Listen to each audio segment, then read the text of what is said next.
My name is Catherine Robinson. I'm from Syracuse, New York, in the USA. And I served my country. I was a captain in the Army. And right now I'm a stand-up comedian and a singer-songwriter. I do not have any kids. I'm single. That sounds a little pathetic, but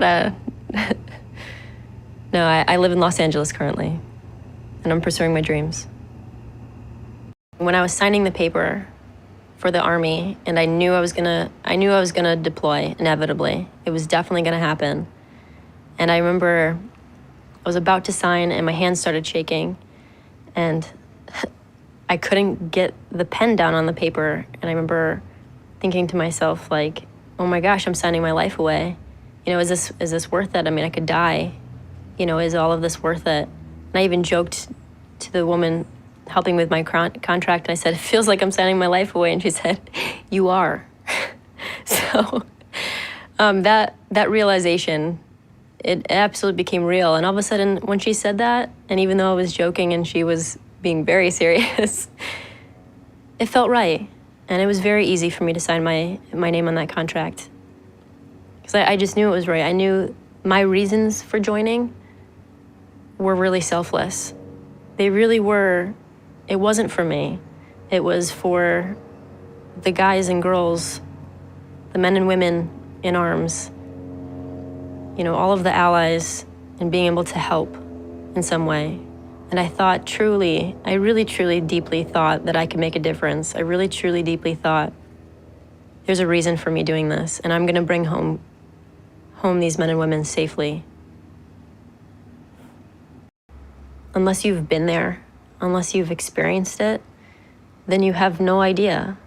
You have no idea what we went through. You have no idea how hard it is for any soldier. You have no idea how difficult it is to see, you know, our guys, we call it a ramp ceremony, when one of our soldiers is killed, and we put him on a helicopter and in a coffin and salute him. And so you carry that with you. One of the things I believe so wholeheartedly is that everything in life happens for a reason. And through my experience and through that trauma of being raped, I actually was able to help a couple of my female soldiers while I was in the Army, because I recognized the signs of their depression and that deep pain that nobody else could really describe. I mean, unless you've been through it, it's really hard to recognize, I would think. But I was able to recognize this in a couple of my soldiers and prevent them from committing suicide. And two of my soldiers actually brought me their suicide notes and said, ma'am, I was planning on killing myself tonight, and then you stopped me, you know, because I just asked them how they were, and I ended up saying, hey, I don't know what you've been through, and I don't want to assume anything, but I've been raped. And through that, they were able to open up and tell me their experiences themselves. And so I look at it through strength now, as opposed to this huge travesty or bogging me down. If you were my rapist, I would tell you that you're a horrible person for what you did to me. I couldn't get up for weeks. I stopped eating. I stopped talking to friends and family. I cut friends and family out of my life for a while. I lost a lot of friends. I couldn't function normally. And it's ruined a lot of my relationships. It's hard to let people hold me still in bed. I can't have anybody touch my ear because the way you toyed with it. And it's taken me this long, but I finally trust men again. But it still takes me a long time too at times. And I've overcome so much And I've been able to help people through what I went through. And I don't want to forgive you, ever.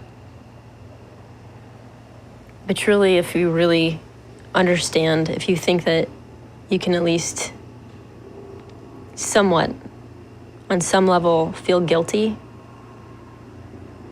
then maybe I can forgive. I move on every day with my life. And I just wonder if you ever think about it. Has it ever stopped you? Love is this overwhelming joy that just hits you. It just smacks you and just overwhelms you, and it just makes you smile and feel through your whole body. And it, for me, it connects me with another person of caring so much for that person, and I would do anything for that person. And the person who I fell in love with, I am gay. And I've liked girls ever since I was a little girl. And I kept it a secret from my family. And my dad, I remember when Ellen DeGeneres came out, it was the first time I ever heard of the word gay before. And my parents were talking about it.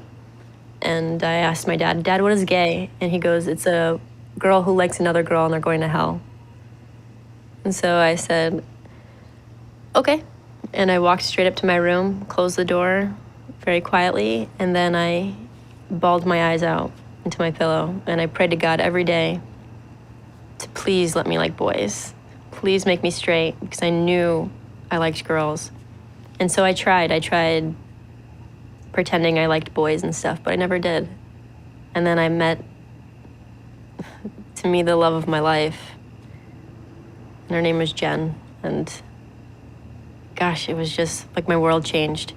And I didn't really care about anything else. I just knew I wanted to be near her. And that was love to me.